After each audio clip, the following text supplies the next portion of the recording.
Have you ever wondered what the story of Adam and Eve has to do with your mental health?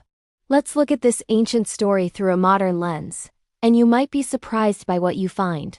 In the beginning, Genesis describes Adam and Eve in a state of perfect connection. They were in a beautiful garden, filled with purpose and peace. They had a perfect connection with God, felt emotionally safe, had meaningful work, and deep intimacy with each other. From a mental health standpoint, this is a perfect picture of secure attachment.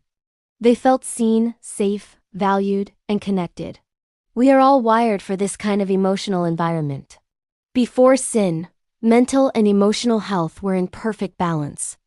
But then, the serpent enters the picture. He doesn't start by offering the fruit.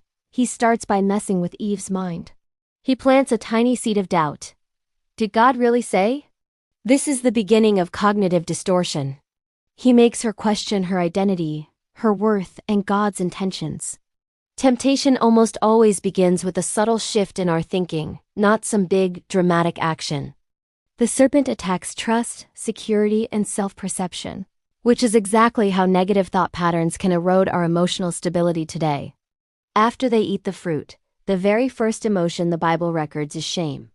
Suddenly, they feel exposed, vulnerable, and unsafe. Shame makes them hide, not just physically behind some leaves, but emotionally from each other and from God.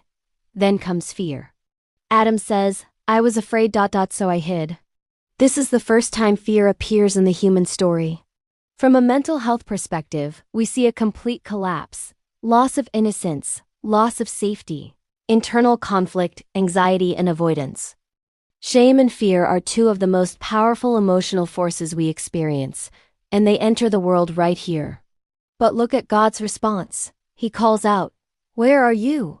Not because he's lost them, but because he's inviting them to be honest. This is a model of gentle, healthy confrontation. God doesn't yell.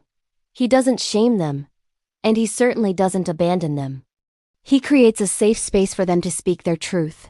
This is what healthy relationships do. They pursue connection even when things go wrong. Unfortunately, Adam and Eve don't take that opportunity.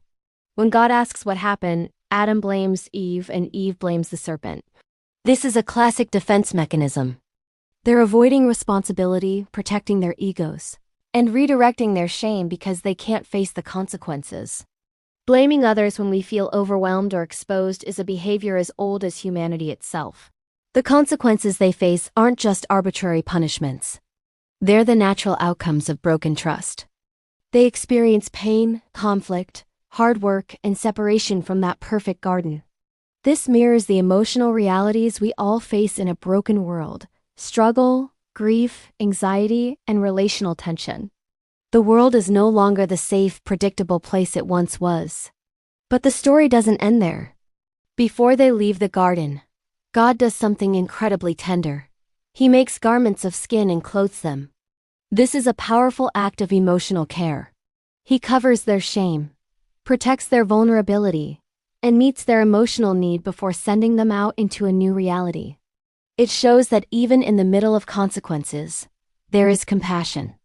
The story of Adam and Eve isn't just about a rule that was broken. It's about the universal human emotional journey.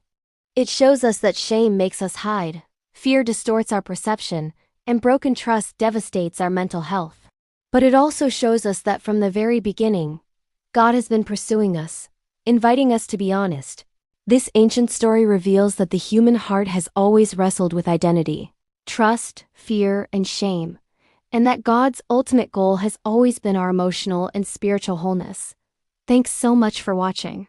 If this resonated with you, hit that like button and subscribe for more content that explores faith from a fresh perspective.